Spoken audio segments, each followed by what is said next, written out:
आर्थिक महासत्ता असलेल्या अमेरिकेमध्ये आर्थिक मुद्द्यावरूनच मोठा पेच प्रसंग निर्माण झालेला आहे। 1 ऑक्टोबर पर्यंत अमेरिकेतील विद्यमान सरकार जे आहे त्यांना खर्च करण्यासाठी जर का अमेरिकन काँग्रेसकडून योग्य त्या निधीसाठी मंजुरी मिळाली नाही, तर अमेरिकन सरकार 1 ऑक्टोबरला रात्री 12 वाजून 1 मिनिटाने शटडाऊन होऊ शकतं असं म्हटलं जाते।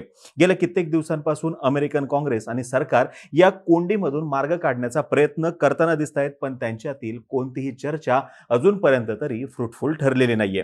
डेडलाईन जवळ येत चाललेली आहे, म्हणजे आता 26 सप्टेंबर आहे, हार्डली 5 दिवस शिल्लक आहेत, पण अजून ही कोंडी फुटायला तयार नाही। याच्यामुळं अमेरिकेतील सरकारमधील नोकरदार, अमेरिकन नागरिक आणि संपूर्ण जगावरती याचा परिणाम होऊ शकतो असं अभ्यासक सांगताना दिसत आहेत। आणि यामुळेच आज आपण सविस्तरमध्ये माहिती घेणार आहोत अमेरिकन गव्हर्नमेंटच्या शटडाऊनची, यामागची नेमकी कारणं काय आहेत ती जाणून घेऊयात। यासोबतच याचे भारतावरती काय परिणाम होऊ शकतात याच्यावरती सुद्धा प्रकाश टाकण्याचा प्रयत्न करूया।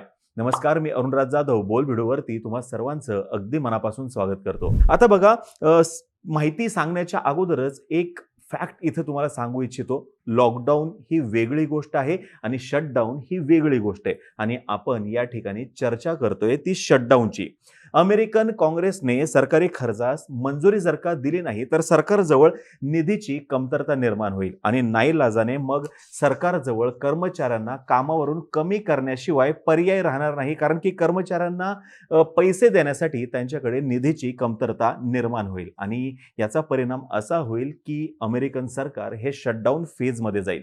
आता हा विषय आर्थिक बाबीशी निगडीत आहे हे या ठिकाणी समजून घेणं गरजेचं आहे। याचा सरळ परिणाम असा होईल की अमेरिकेतील गव्हर्नमेंटच्या ज्या सर्व्हिसेस आहेत त्या कुठेतरी जाऊन डिस्टर्ब होतील आणि सरकारी कर्मचाऱ्यांना शटडाऊन मध्ये काही काम करता येणार नाही, आणि जे कोणी काम करतील त्यांना त्याचं वेतन सुद्धा मिळणार नाही। अमेरिकन सरकारचं आर्थिक वर्ष हे 1 ऑक्टोबरला सुरू होणार आहे आणि ह्या वर्षीच्या 30 सप्टेंबरला त्यांचं मागचं आर्थिक वर्ष संपणार आहे।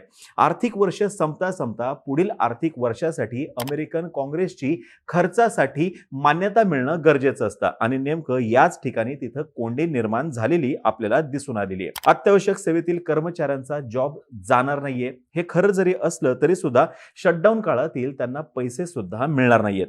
यावेळेस शटडाऊन होणार आहे तेव्हा असणार आहे विकेंड, म्हणजे रविवारी असणार आहे 1 ऑक्टोबर ही तारीख। त्याच्यामुळं एक्झॅक्ट याचा इम्पॅक्ट काय होईल हे सोमवारी म्हणजे 2 ऑक्टोबरलाच समोर येईल। आर्थिक महासत्ता असलेल्या अमेरिकेचं शटडाऊन या स्टेज पर्यंत जाणं, याला निष्काळजीपणा म्हणावं की नाकर्तेपणा म्हणावा, हा फार मोठा प्रश्न तिथल्या अभ्यासकांना पडलेला आहे। कारण सध्या अमेरिकेतील सिनेट आणि त्यांचं जे हाऊस आहे यांच्यामध्ये मोठ्या प्रमाणात मतभेद आहेत, आणि ज्यामुळे काही मुद्द्यांवरती त्यांच्यामध्ये सहमती होत नाही। म्हणजे निधी एका पर्टिक्युलर क्षेत्रापुरताच निधी लागणार आहे का, तर असं नाही, पुढच्या संपूर्ण वर्षासाठीच्या निधीची तरतूद केली जाणार आणि त्याच्यावरती तिथे सहमती होणं अपेक्षित आहे दोन्ही सभागृहांमध्ये, आणि काही मुद्द्यांवरती तिथे सहमती होताना दिसत नाहीये।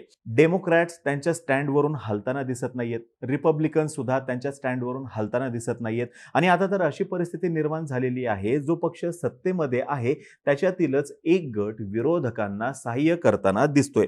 पुढील वर्षीचा जो खर्च आहे त्यास दोन्ही सभागृहांची सहमती जर का मिळाली नाही, तर ही शटडाऊनची फेज आहे ही फार मोठी असू शकते असा एक अंदाज आहे। आता जे विरोध करणारे आहेत तिथले, त्यातील एका गटाचं स्पष्ट मत असं आहे की येणाऱ्या काळामध्ये खर्चाला मोठ्या प्रमाणामध्ये कात्री लावायला हवी, तसंच काही ज्या योजना आहेत त्यांच्या निधीमध्ये सुद्धा कपात करण्याविषयी विरोधक आणि सत्तेतील एक गट यांचं एकमत झाल्याचं दिसतंय। डेडलाईनसाठी मगाशी मी म्हणलं तसं केवळ 5 दिवस राहिलेले आहेत। यामुळे जर का लवकरात लवकर तोडगा नाही निघाला, तर किमान शॉर्ट टर्म फंडिंग एक्सटेन्शनसाठी प्रयत्न करता येत आहेत का, ते केले जात आहेत। पण असं होतंय की अंतिम सहमतीवर येण्यासाठी सरकारला पुरेसा अवधी मिळणं हे ह्याच्यातून साध्य होऊ शकतं का, तर निश्चितपणे साध्य होऊ शकतं। आणि विरोधक इथे सुद्धा कोंडी करण्याचा विचार करतायत, कारण की मागच्या काही शटडाऊन मधला अनुभव असा आहे की शॉर्ट टर्म फंडिंग एक्सटेन्शन घेऊन सरकार काय करतं, तर वेळ मारून नेतं आणि त्यांना मान्यता मिळवण्यासाठी, जो खर्च आहे त्याला मान्यता मिळवण्यासाठी एक्स्ट्रा अवधी मिळतो, आणि ते सुद्धा त्यांना इथे कंट्रोल करायचं आहे, इथे सुद्धा त्यांना विरोध करायचा आहे। आणि शॉर्ट टर्म फंडिंग एक्सटेन्शन जे आहे याला सुद्धा जर का विरोध झाला, तर मात्र परिस्थिती अजून बिकट होऊ शकते असं म्हटलं जाते। मग या सर्व गोष्टींचे परिणाम काय होतील? सर्वप्रथम अमेरिकेवरती काय परिणाम होतील ते जाणून घेऊयात. त्यांचे इथले खूप सारे गव्हर्नमेंट ऑपरेशन्स जे आहेत हे थांबतील जागच्या जागी. अत्यावश्यक सेवा ज्या आहेत त्या मात्र सुरू राहतील.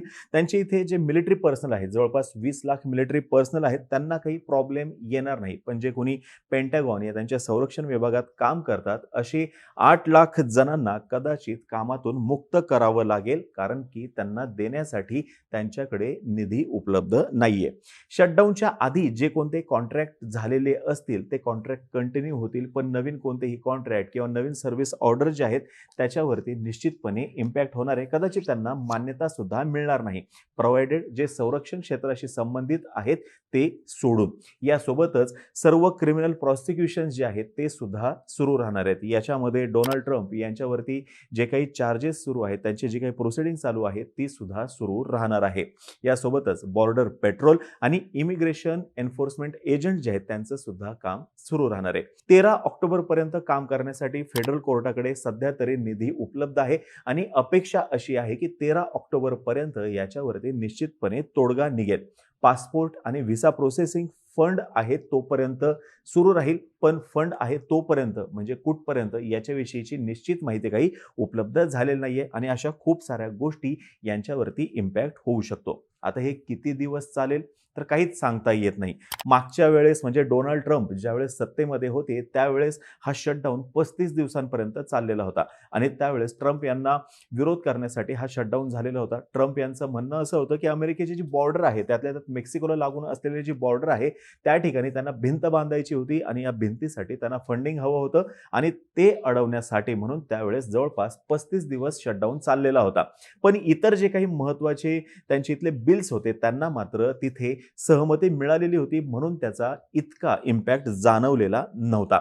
पण आता हा जर का शटडाऊन असाच सुरू राहिला, सध्याची कोंडी काही फुटत नाहीये, ह्याच्यामुळं फायनान्शियल मार्केटवरती निश्चितपणे परिणाम होऊ शकतो असं म्हटलं जाते. गोल्डमॅन सॅचनुसार इकॉनॉमिक ग्रोथ जी आहे प्रत्येक आठवड्याला 0.2% कमी होऊ शकते आणि नंतरच्या काळामध्ये म्हणजे जेव्हा कोंडी फुटेल परत ती इकॉनॉमिक ग्रोथ जी आहे ती बाउन्स बॅक करेल, हा सुद्धा विश्वास त्यांनी व्यक्त केलेला आहे. अजून एक महत्त्वाचा इम्पॅक्ट याचा होऊ शकतो ते म्हणजे सरकारवरचा जो काही विश्वास आहे त्याला कुठेतरी जाऊन धक्का लागू शकतो आणि याचा संपूर्ण जगावरती परिणाम होऊ शकतो. A well functioning economy requires a functioning government असं जे म्हटलेलं आहे ते काही उगाच म्हटलेलं नाहीये आणि या ठिकाणी या गव्हर्नमेंटला या कोंडीमधून मार्ग काढता येत नाहीये हे सत्य आहे. आता भारतावरती याचा काय परिणाम होईल ते सुद्धा जाणून घेऊयात. आपल्या इथं खूप साऱ्या IT कंपन्याज आहेत, सॉफ्टवेअर इंडस्ट्री आहे आपल्या इथं फार मोठी, ज्यांचा बिझनेस जो आहे तो अमेरिका आणि युरोपमधून मोठ्या प्रमाणात येतो. यासोबतच साईटवरती जाणारे जे इंजिनियर्स आहेत ते सुद्धा या कंपन्यांचे मोठ्या प्रमाणात असतात. येणाऱ्या काळामध्ये कदाचित नवीन व्हिसा इश्यू होण्यामध्ये अडचणी निर्माण होऊ शकतात जोपर्यंत हा शटडाऊन चालू आहे तोपर्यंत. याला धरूनच आपल्या रुपयावरती आपलं जे अधिकृत चलन आहे याच्यावरती सुद्धा प्रेशर येऊ शकतं, कारण की जरी ही घटना किंवा जरी ही इकॉनॉमिक जी घटना होती ही अमेरिकेमध्ये होत असली आणि ती अमेरिकेपुरती जरी मर्यादित असली तरी सुद्धा सर्वात जास्त सेफ इन्व्हेस्टमेंट ही अमेरिकेतलीच आहे हे या क्षेत्रातल्या गुंतवणूकदारांचं मत आहे. म्हणून अजून गुंतवणूक अमेरिकेमध्येच होईल, कारण की नंतरच्या काळामध्ये ही कोंडी फुटणार आहे आणि अमेरिकेची जी काही ग्रोथ आहे ती बाउन्स बॅक होणार आहे. मग त्या ठिकाणी असलेला पैसा हा सर्वात सुरक्षित राहील, ते सेफेस्ट हेवन आहे, म्हणून तिथे गुंतवणूक करण्याला प्राधान्य दिलं जाईल आणि आपल्या देशातून डॉलर काढून टाकल्यामुळं किंवा काढून घेतल्यामुळं आपल्या रुपयावरती प्रेशर येऊ शकतं. आणि तिसरा महत्त्वाचा इम्पॅक्ट जो होईल ते म्हणजे मार्केट व्होलॅटाईल होईल. प्लस मायनस कोणतंही निश्चितपणे सांगता येणार नाही आणि म्हणूनच येणाऱ्या काळामध्ये लवकरात लवकर ही शटडाऊन संदर्भातली कोंडी जी आहे ती फुटणं गरजेचं आहे, नाहीतर याचे परिणाम जे आहे हे लॉंग टर्म होऊ शकतात. आता ही माहिती जर का तुम्हाला आवडली असेल खाली कमेंट बॉक्समध्ये नक्की सांगा. तोपर्यंत आम्हा सर्वांची व्हिडिओ जास्तीत जास्त लोकांपर्यंत पोहोचवा आणि चॅनलला सबस्क्राईब करा तेवढं विसरू नका. धन्यवाद.